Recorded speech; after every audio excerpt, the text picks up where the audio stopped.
I think we have all probably met somebody that we consider a narcissist. Sort of a more light-hearted example would be Miss Piggy from the Muppets. She is totally self-absorbed. Everything is about her, even if it's not about her. But she's also kind of charming, so. Yeah. Would you say that Kermit the Frog demonstrates symptoms of being a victim to a narcissist? He's definitely codependent. But I do think in some of the movies that he kind of stood up to her a little bit, but she was also portrayed in some of them a little bit less narcissistic. So, but definitely if you're old enough to have watched The Muppet Show, in The Muppet Show, he was totally, subservient to her.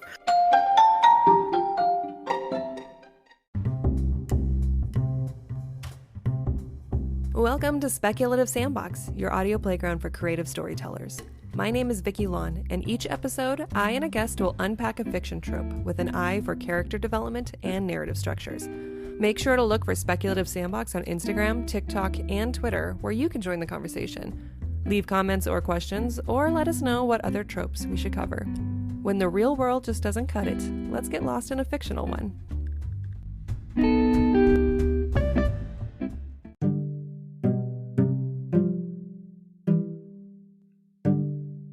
We watch them on TV. We read about them in books. We learn about their nefarious behaviors in the news. I'm talking about Dark Triad Personalities. Narcissists, Machiavellians, Psychopaths. They're the villains of both our stories and our real lives.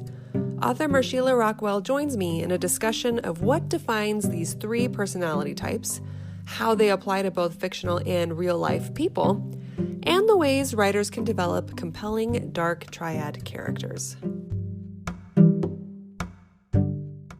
I just wanted to say I love your bio from your website. Can I read the first part of it really quick? Yeah, of course. Okay, so Marsheila Rockwell was born an indeterminate number of years ago in America's last best place. A descendant of kings, pilgrims, Ojibwe hunters, and Red River Metis. Did I say that correctly? Métis. Red River Métis, and possibly a witch or two. She spent the first few years of her life frolicking gleefully in a large backyard that is now part of one of the nation's largest Superfund sites. Perhaps that explains her early penchant for fantasy and horror. Can you tell me a little bit about this Superfund site? Yeah, it's. I was born and raised in Montana, and this was the Anaconda copper smelter, and there was a river, as there often is, near places like that, because they have to have water for many reasons, but one of the reasons is to dump their crap into. We lived downriver, down creek of the smelter. When I was little, the EPA used to come in and take hair samples from us to see how much arsenic was in our systems.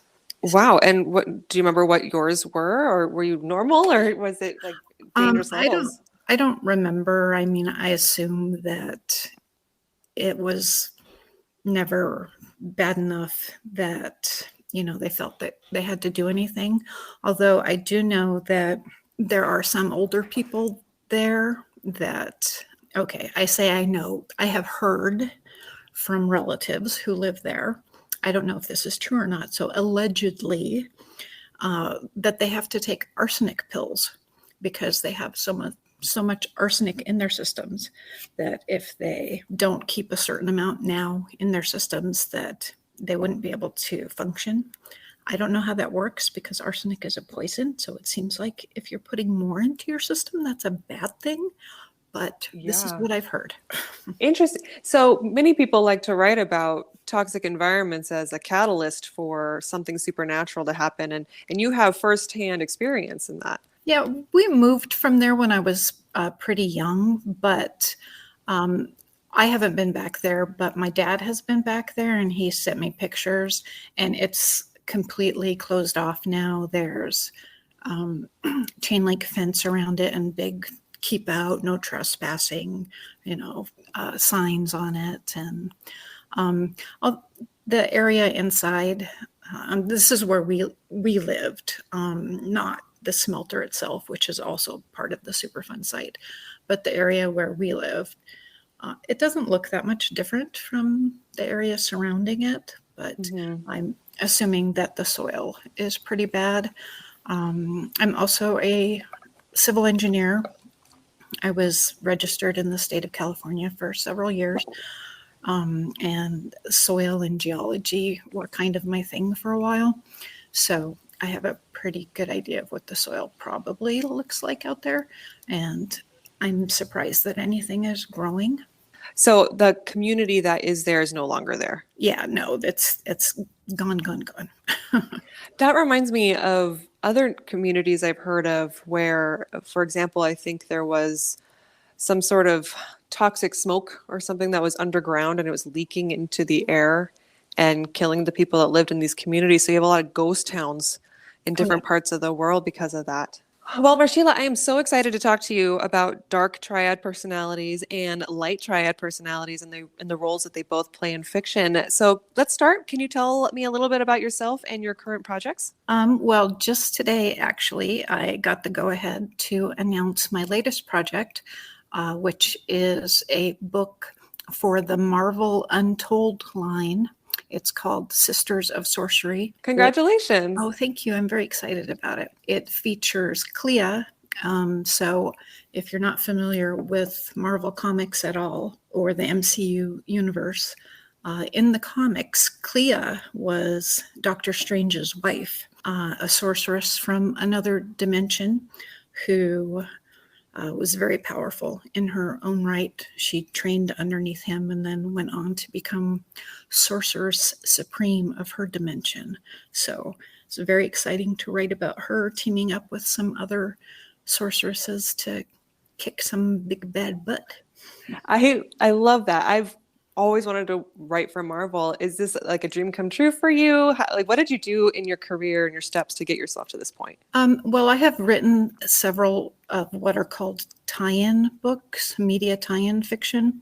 And those are novels that tie into other intellectual properties. I wrote for Dungeons and Dragons. I wrote the only official novels that tie into Dungeons and Dragons Online. With my husband, I've written a book that is based on the Mafia 3 video game. I wrote a Buffy journal with him, although my husband, Jeff Marriott, shout out, he's written tons of Buffy and Angel stuff and so much more. I'm sitting in front of a bookshelf. I have the top shelf, and he has all the other shelves full of books. So he's written a lot more of it than I have. We also worked on a Xena Warrior Princess trilogy. Oh, you're talking to me now. I love Xena. That's so cool. Yeah, unfortunately, something that often happens with tie-in fiction is that a certain company will pay for the license to produce books, but then their distribution will fall through.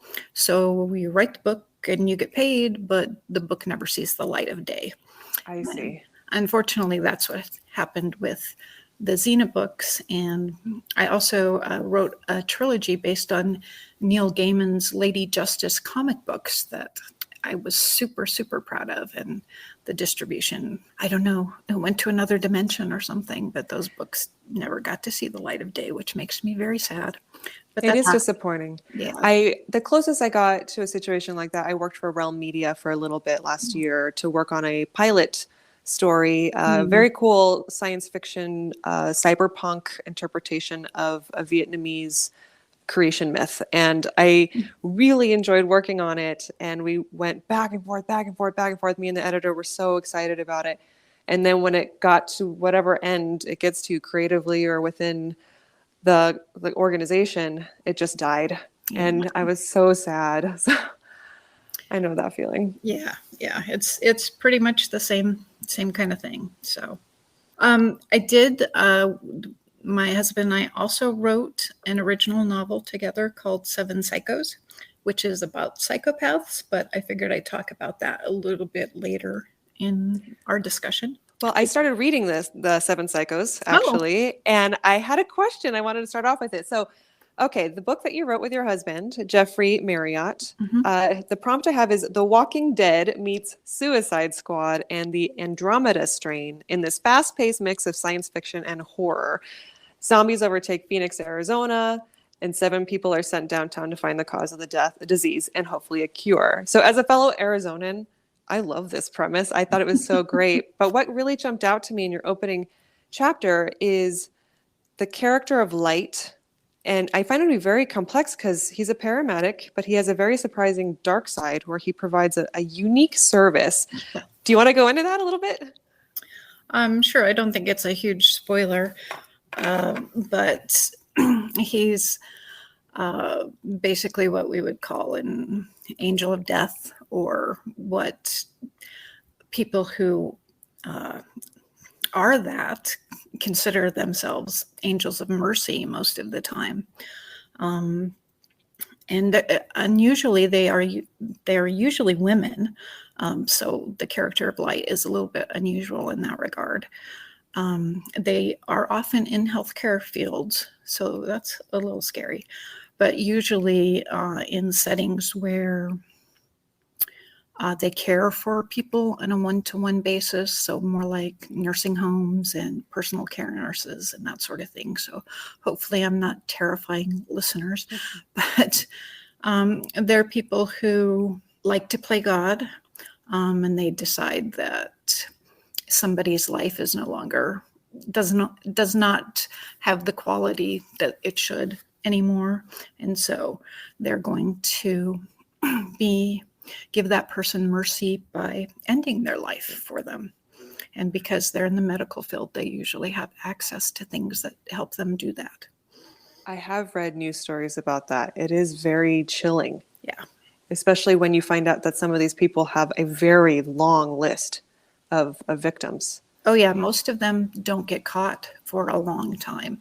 And because they're in the medical field, a lot of times it gets covered up and they just get moved to another place. If it happens to be a doctor, then people don't, there's the reputation of whatever hospital or clinic they might be connected to. There's all sorts of political things that come into play. And so they just get shuffled down the line, and, more people die until, I guess, the tally gets to be too great. I'm not really sure what the trigger is to make people pay attention and do something about it. But So this takes us into the Dark Triad Personalities then, which is narcissism, Machiavellianism, and psychopathy. yes. Can you walk us through these traits and give us some examples of where we might have seen these in either fiction or real life? Sure. Well, narcissism, I think we have all probably met somebody that we consider a narcissist. It's usually defined by entitled self-importance, somebody who will take anything that happens to or around them or to the people around them and center themselves. I mean, I'm sure we all know people like that. Yes, what I've noticed is I think everyone can probably agree that there's always a little bit of selfishness to all of our characters, but it's when you come across someone who is so coldly self-motivated, that's when you start to realize that there's like a different level, and that's where you start to experience the narcissistic tendencies. Yeah, definitely. So from fiction, for a while, I was watching The Morning Show. I think it's on the Apple channel streaming. And the main character is Alex Levy. She and her partner are hosts of a morning show. And the very first episode, her partner has been fired for sexual harassment of fellow employees. And she's just finding that out as she comes into work to start filming for the day. And all she can think about is how that's going to affect her and her career. She has no thought as to how it affects the lives of the women who were harassed. She's just worried about, well, what is this going to do to me? What are people going to think of me? Because we were like America's favorite little couple. Not, they weren't a couple, but, they were together. Yeah. And, just taking somebody else's horrible situation and looking for how it hurts them. That's not very nice example. Sort of a more light-hearted example would be Miss Piggy from the Muppets. Oh, yes. She, Yeah, okay. she is totally self-absorbed. Everything is about her, even if it's not about her.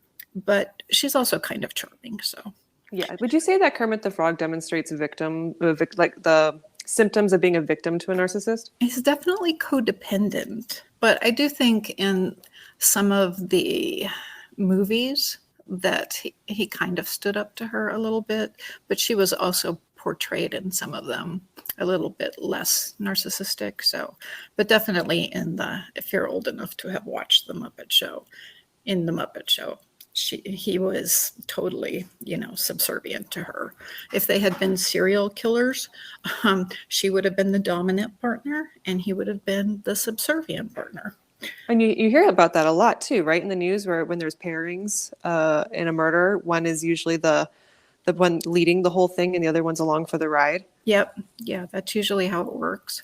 Sometimes, though, the twist is you think one is the dominant one, and they're really not. So, Oh, like covert narcissism. yeah, that's part of their thing. It actually kind of trends down into Machiavellianism, is that they want you to think that the submissive person is the dominant person, because the dominant person in a serial killing pair often gets worse punishment than the submissive one. So if they can make you think that they're the one who was like forced into doing it, or brainwashed into doing it, then they get to do all of this bad stuff and then not face as terrible of consequences for it if they get caught.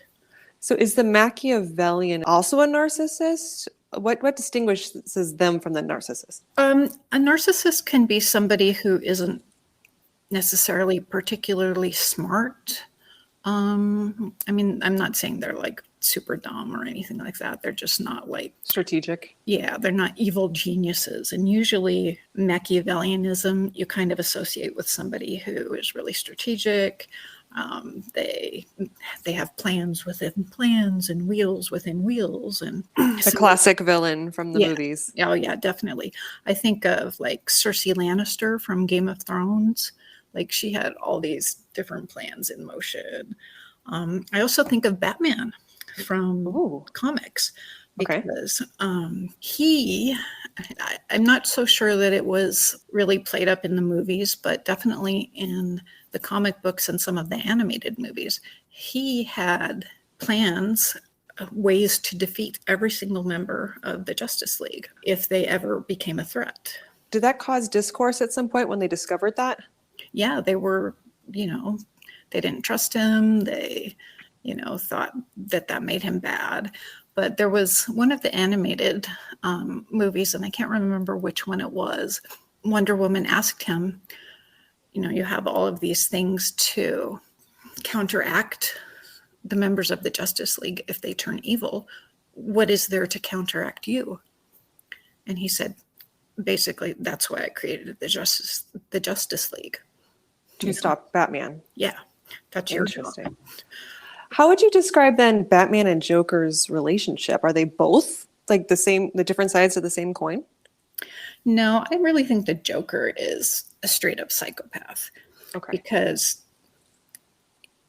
at least as he's portrayed in most things, he doesn't necessarily have like a reason for doing a lot of the things he does. Like sometimes he has plans, but sometimes has just enough plans that he gets Batman into a situation where he can hurt him. He doesn't care about anything else. He hasn't really planned anything else. It depends on the depiction, because a lot of the depictions, he's just a straight up psychopath. And in a lot of depictions, he is more strategic. I think of him more as just the straight up psychopath who just is completely lacking in empathy, just callous and cynical and just out to hurt people for his own pleasure and amusement. If we go back to Machiavellianism, that the Grinch is a good example also. He had all these plans for taking over Whoville and ruining their Christmas and making them unhappy. And even like when Cindy Lou Who came in and saw him, you know, he was able to think on his feet and, you know, make her think that he was Santa Claus and that what he was doing there was good, even though, like, I'm taking this string of lights because it needs to be repaired. Yeah. You know? So, I mean, I think he is kind of a low-level Machiavellianistic. I'm not really sure what the adjective is there, but I think he demonstrates some of those traits for sure. And then for psychopaths, there's some debate whether there's any difference between sociopaths and psychopaths. Yeah, I hear that a lot. And I don't know if what the saying that I've heard is correct or not, but it's like sociopaths are made and psychopaths are born. Is that true? I'm not sure because, as you will discover as you read Seven Psychos, psychopathy is partially based on a lack of empathy, which can be due to brain structure. There are people who the structures in your brain that control empathy have been atrophied or injured. Most psychopaths, if you look into their histories, you will discover that they had some sort of traumatic brain injury as a child. Not all of them by any means. So there's this physical thing. So that's the nature part.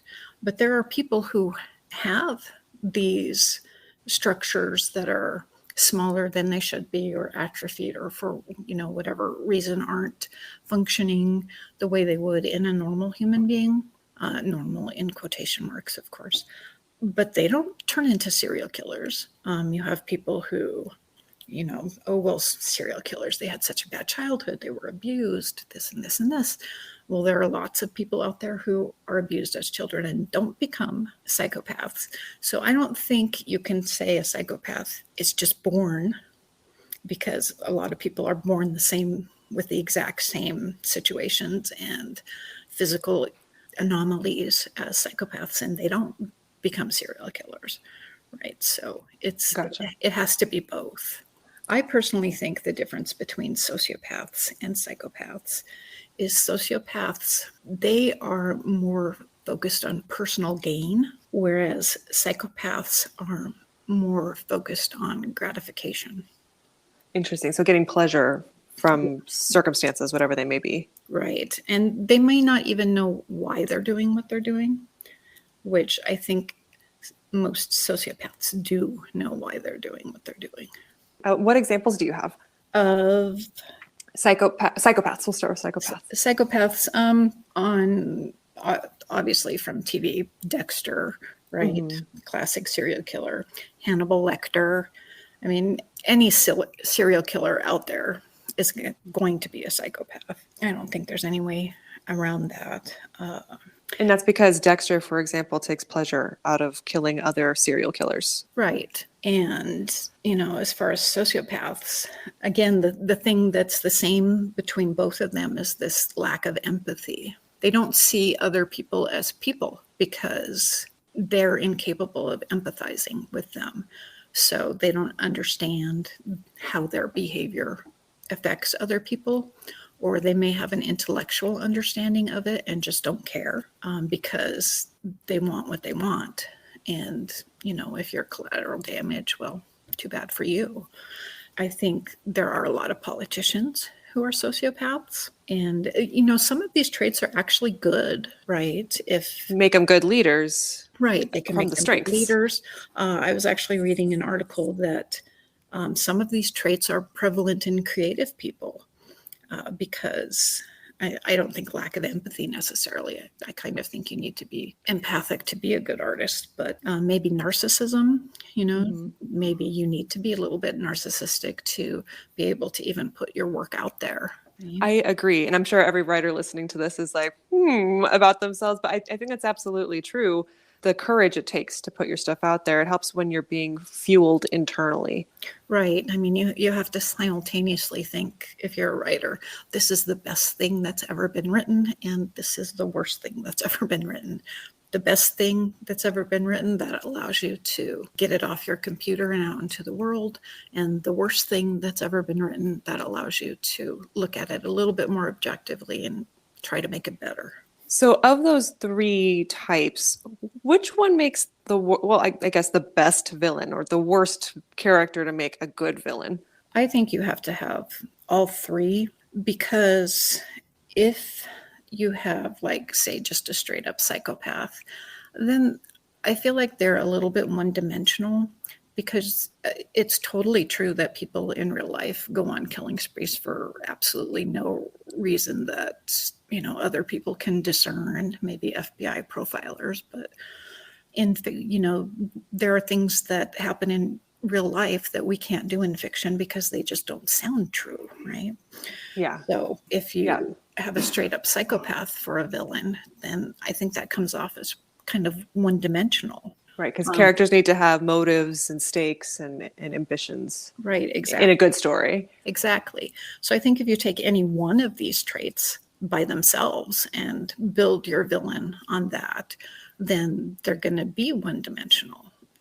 I think you have to have a mix of all of these three traits to really build an interesting villain. Villains are the heroes of their own stories. You should probably be putting as much effort into why your villain is doing what they're doing as you're putting into why your hero is doing what they're doing. In addition to that advice, for any writer wanting to write a really good dark triad personality or combination of it into their work, what would be your main advice? I don't think it would hurt to read true crime if you have the stomach for it. I'm a huge murderino, and my husband and I have a huge library of true crime and criminology, all sorts of books on the subject. He actually wrote a Criminal Minds book related to the first 5 seasons of that show. We're true crime junkies. I think that having some familiarity with some of these personalities will help you to make better villains. If your villain is like, going to be one of these larger than life kind of villains like you see in like epic fantasy, for instance, if your villain is the mean girl in high school, maybe you don't need to read The Psychopath Next Door. It could help, obviously. Sure, yeah. Would you say Sauron from Lord of the Rings is an interesting villain? I think he is an interesting villain, but not in the Lord of the Rings. I think you have to go back to like the Silmarillion, to his beginnings, to really understand him. Because as he is written in the Lord of the Rings, he's just this scary shadow off in the distance. You never know what he's thinking. You never know really why he does what he does, except, well, he's evil. He wants the ring. That's super one-dimensional. So they say art imitates life, and obviously the personality traits we just discussed don't just live on the page or on the screen. There are actual diagnoses that are given to real people. What are some examples of people in history or now that demonstrate these certain attributes? Well, at the risk of being political, Trump is a classic narcissist. Anybody with training in, and I'm not a psychologist, but I have studied the subject for years and years, so I have a little bit of knowledge on the subject, and from everything I have read, he seems like a classic narcissist, doing things to make himself look bigger and better, often at the expense of the other people around him. And, as we said, some of these traits are very prevalent in politicians, so that's not so surprising. As far as Machiavellianism, again, political figure, I think Putin is a great example of that right now with this invasion of the Ukraine. This was not, it seems like from the things that I've been reading and hearing on the news and all of that, that this wasn't like something that, he just decided to do on a whim. This is something that he's been planning for years and years, and had different dominoes that he had in place and waited patiently for them to fall to get to the point where he's at right now. I don't know what his end game is, but I think that he is a very devious mind. And he's probably a good example of a modern day Machiavelli. And when for Machiavellianistic characters like that, the ones that tend to take a lot of time putting their plan in action, how easy is it for this personality type to change gears or have change their minds or be reasoned with? I'm not sure they can be. Okay. I think, maybe it would have to take some act of God or, some really big thing out of the blue that just like totally changed their mindset. Appeal to their interests in some way that hopefully benefits others and doesn't continue to hurt others. And maybe, or, I think Putin is probably also a psychopath. So I'm not sure that the things that normally cause us to really, if we're going down a bad path, and some of the things that might cause us to really stop and reassess our lives and fix them, like somebody we love getting really sick. Yeah. We get really sick, or, somebody that we care about dies, God forbid, or, something along those lines. Those sorts of things often causes people to reassess their own lives. But if you don't have any empathy, those instances don't have any effect on you. So I'm not sure that somebody who had both of those traits, Machiavellianism and psychopathy, that there is anything that you could do to make them not try to push their plans forward. Would you say that Elizabeth Holmes, Theranos founder, has Machiavellianistic traits, since a lot of what she did was strategic over time? And I'll back up and explain for the listeners. Theranos was started by Elizabeth Holmes when she was 19, claiming that with one drop of blood, they can run a ton of tests. And the problem was the blood test didn't work. So over 15 years, she made a $10 billion company built on lies. Yeah, they actually, isn't that the one where they like had boxes in drugstores and there was nothing in it, right? It was supposed to be like a thing where you could do your blood test or put your blood or whatever, and it was nothing, right? It was basically just a cardboard box. I don't actually know with her, because I don't know that her thought process was, well, I'm going to do this. I'm sure she thought, well, I'm going to do this and I'm going to bilk people out of money. I'm not sure that she saw it lasting as long as it did. Okay. And what was really interesting when I was watching the show, there's a show on, I'm forgetting, I think it's Netflix, with Amanda Seyfried. They talk a lot about the initial motives when she was first trying to find funding for the project. And you get stuck in that terrible circle of, well, I need funding to support my research, but people go, I won't fund you unless you show me research. Right. And so she found that she had to start the manipulation early at that point just to even get into that circle of sustainability. Right. And I think that that's a temptation that a lot of scientists can fall into. And I think a lot of them have really good intentions at first. But we all know that the road to hell is paved with good intentions. Do the means justify the ends? Do the ends justify the means? To me, it doesn't really matter that, she might have had good intentions, because there were plenty of places along the line that she could have stopped, and she That's didn't. true. And in fact, I think she's continuing to do stuff. So I have Holmes didn't stop scheming when she was indicted by a federal jury. In 2018, reports came out that she was talking to investors to start a new business. Yeah. Any other examples of psychopathy, narcissism, Machiavellianism? Well, again, at first, psychopathy. Pick your favorite serial killer. Who's your favorite serial killer? Who's my favorite serial? They all stress me out equally. I remember when serial killers were really big when I was growing up. They were like in the news and on TV shows. My mom would watch Lifetime movies, and I grew up framed with the idea, like my mind was very much shaped by, don't get caught by a serial killer, watch out for your neighbors, don't walk home alone. Right. Stranger danger. Yeah. Exactly. And what's scary too is, especially during the pandemic, hearing stories about people, maybe not during the pandemic, but Online dating, when you swipe right on someone and you go meet them up and something happens to you on that date, making sure that you watch your friends and check up on them, because the act of serial killing is evolving and finding new opportunities as time goes on. Yeah, their methods have to evolve with technology. Although you do still have your I-5 killers and your Highway of Tears killers, the ones who are usually somehow involved in the trucking industry, and hitchhikers. People do still hitchhike. Don't do that. We had the baseline killer in the Phoenix metro area in Right. 2005 and 2006. Right. Sometimes there are some methods that are tried and true, and they're probably not going to change anytime soon because they work, and we still need those particular industries, right? We still have to have truckers.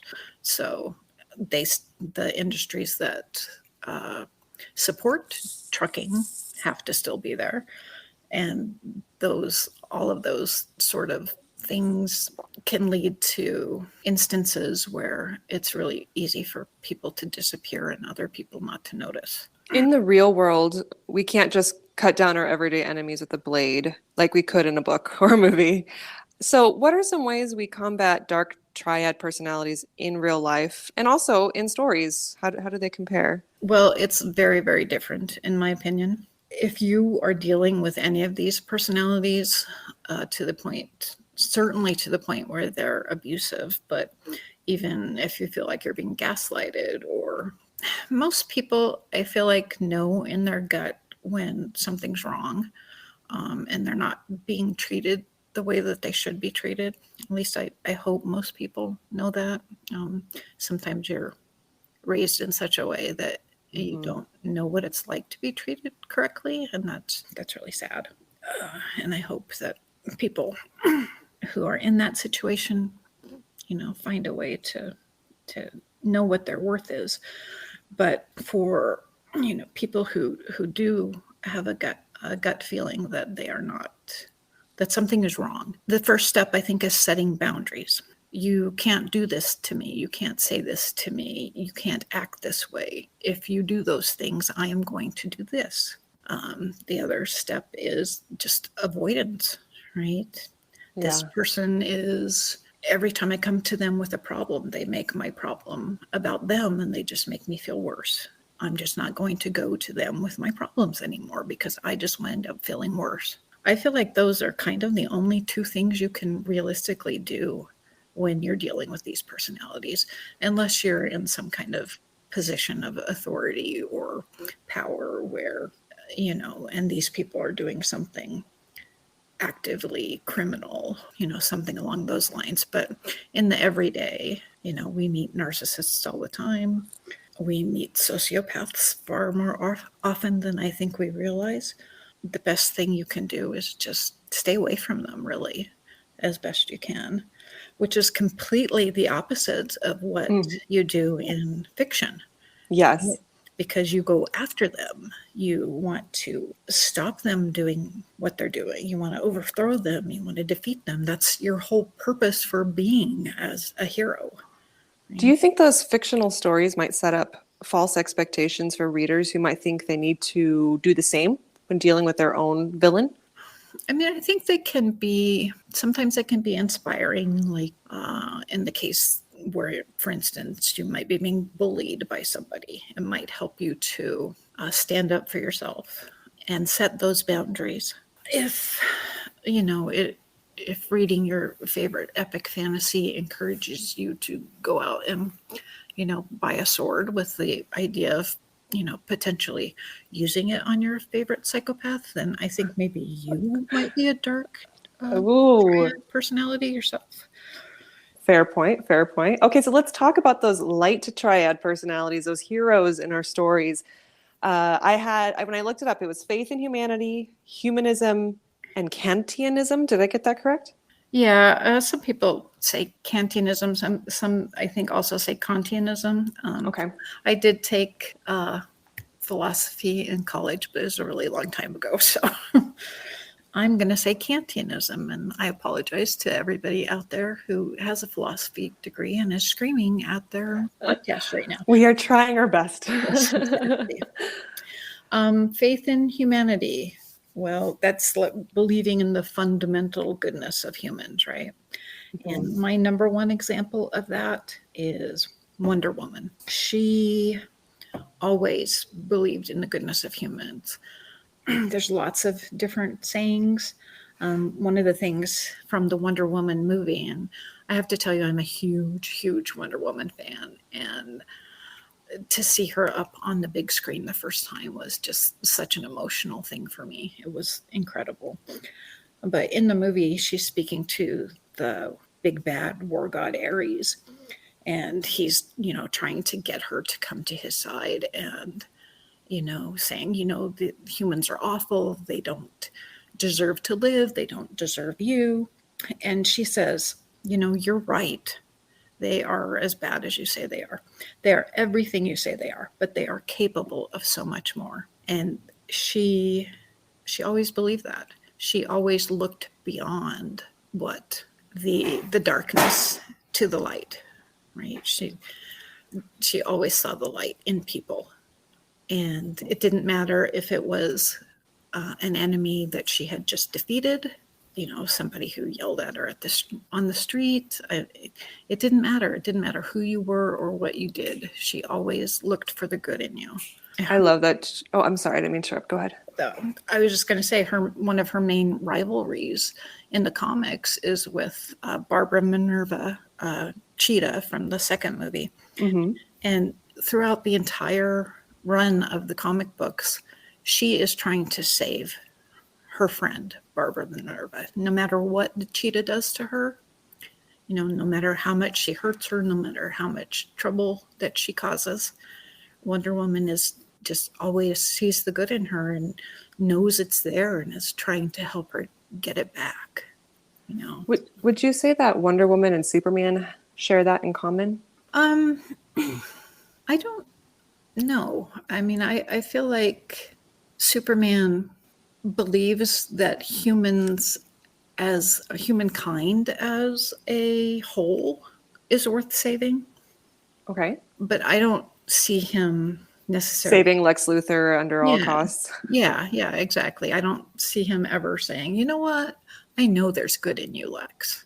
I mean, maybe there are instances. I'm not as big a Superman fan as I am a Wonder Woman fan. Okay. So it's possible that has occurred somewhere in the long and convoluted history of comics. But for the most part, I feel like it's more of an overall ideal with him. And with Wonder Woman, it's personal. Every single person has good in them. Okay. And that kind of plays into the next one, which is humanism, which I got these definitions that I'm using from a Scientific American article called The Light Triad versus the Dark Triad. So listeners want to look it up. But humanism, according to them, is valuing the dignity and worth of each individual, which Wonder Woman definitely does. She does all of these things in the Light Triad. But another example of that, I think, is Dorothy Gale from The Wizard of Oz, because each of her companions that she picked up along the way, the lion thought he was cowardly. She saw him as having worth and value aside from whether or not he was courageous or cowardly. And, obviously, spoiler alert, he was courageous the whole time. He didn't realize it. And that's a great quality in real life when you find people like that, especially managers, mentors, people that can bring other people up.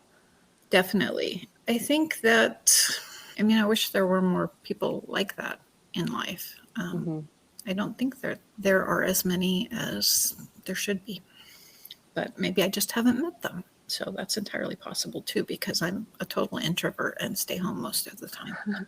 I relate to that as well. For Kantianism, that one is treating people as an ends unto themselves, not as a means to a goal.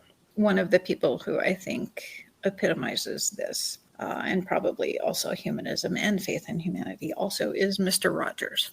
Right? Oh, yes. Yes. He always saw the value in each and every person and puppet that he interacted with. And, he always made sure that his viewers, the children, each of them understood that they were special just the way they were. How would you identify Bob Ross, the painter? Happy little trees, Yeah. take a deep breath, enjoy the little moments, squirrels. I think he probably might also be a good example of Kantianism because he's not like, I never got the feeling that Bob Ross was painting on TV to make money. I always felt like he was painting on TV to help everybody else de-stress. Yes. Oh, and it works. One time I was stressed and someone told me, listen to Bob Ross videos. It's on Netflix. I'm like, okay. So I plugged in and there's something about his voice that instantly calmed me down. And I highly recommend if anyone's kind of having an anxious moment, see if Bob Ross can help you out. Yeah, and the sound of the paintbrush on the canvas, it's just a lot of people find that really soothing. So, and definitely his voice, he's got a very calming voice. Another kind of weird example of Kantianism, which may seem contradictory at first, is Ash Ketchum from Pokemon. Oh, okay. So his goal is to catch them all, but which you would think, okay, well, everybody is a means to his goal in that case. But in reality, every single Pokemon he meets, he celebrates their individual abilities, and he, whatever it is they need, he's focused on getting it for them. And it's not, even though the song is gotta catch them all, it's never about catching them all for him. It's always about what's best for the Pokemon. Interesting. And that makes me wonder then about all the light triad personalities and the dark triad personalities, how these definitions are influenced by our cultures or systems, because in the world of Pokemon, it's very normalized that you go around catching animals and having them fight, right? And not so normalized here in our real world environment. But within the system and the culture and the environment of Pokemon, being able to highlight Ash Ketchum's characterization as being very supportive. He's a great protagonist, a good example for children, to be able to identify him as one of the light triad personalities. Yeah. And I think one of the important things to remember in that case is that the Pokemon who are fighting, they're there because they want to be there. I mean, even though he catches them in the ball, it's like he's not holding them against their will. They stay with him because they want to stay with him. That might not be the case with Team Rocket, but oh gosh, you're taking me back to my childhood. Okay, so how would you, now that we know what the dark triad personalities are like and the light triad personality, how do they play off of each other, both in fiction and the real world? Well, I think this gets back to what you said about in the real world, we can't cut down our enemies, and how should we react if we come across these personalities? I think in the real world, as little interaction as possible is the best way for these types of personalities to play off of each other. Although I do think that because light triad personalities do tend to see the best in everyone, if they do run across a dark triad personality, they're probably going to try and save them to their own detriment. That is a very common interaction, yes. Yeah. What advice would you give the light triad personalities so they don't get caught in that web? People can have goodness in them, but it isn't necessarily your job to bring that out. And gotcha. If it's hurting you, then you shouldn't try. That's great advice. And then obviously in fiction, I think that they wind up being enemies who fight to the death. And that makes for good reading. Yeah. Okay, so then this is a question I just came up with. When your character developing for a light triad personality, how do you keep them complex and interesting so the reader or the viewer doesn't kind of go, okay, about them? Well, here's the thing. Nobody is just a dark triad personality or a light triad personality, right? Everybody is a mix of both. Like, we talked about creative people probably are a little narcissistic. Maybe psychopaths believe that they can do what they do because they believe that other people aren't going to interfere with them because they're basically good people. And, they're going to do what they're told. And, if they give them orders to get out of the way or whatever, don't fight back, they're going to do it, right? Because that's what good people do. I mean, it may not be because they have an understanding of what good truly is, but they have an understanding of how good acts and take advantage of it. I don't know if that's really having good in them, but they at least know it when they see it. There's another quote from Wonder Woman, the movie. She says, I used to want to save the world, to end war and bring peace to mankind. But then I glimpsed the darkness within their light. I learned that inside every one of them, there will always be both. And I think that's the truth. Yeah, I agree. All right. Well, thank you so much. This has been a long conversation. You called it, but it's been so interesting. Is there anything else you'd like to share or add? Just want to plug the book that you are currently reading, Seven Psychos, which I usually do. The short plug is Psychopaths versus Zombies. That one's on Amazon. And then my new book that, again, I just got to announce today, Marvel Untold Sisters of Sorcery. That one is going to be out in September from Aconite Books. They have it on their website right now. The cover has not yet been revealed. But if you go to my Twitter account, at Marsheila Rockwell, I put up a little photo as, to tide you over until you get to see the actual cover. So, and it's got my other favorite topic, psychopaths, and then it doesn't, well, I mean, maybe it has a psychopath. My other favorite topic, which is witches.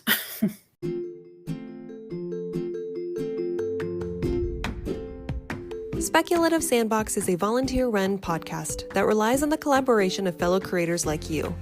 Join the conversation and participate in fun polls and questionnaires on TikTok, Instagram, and Twitter. Interested in being in a future episode? Our DMs are open, or you can email speculativesandbox@gmail.com.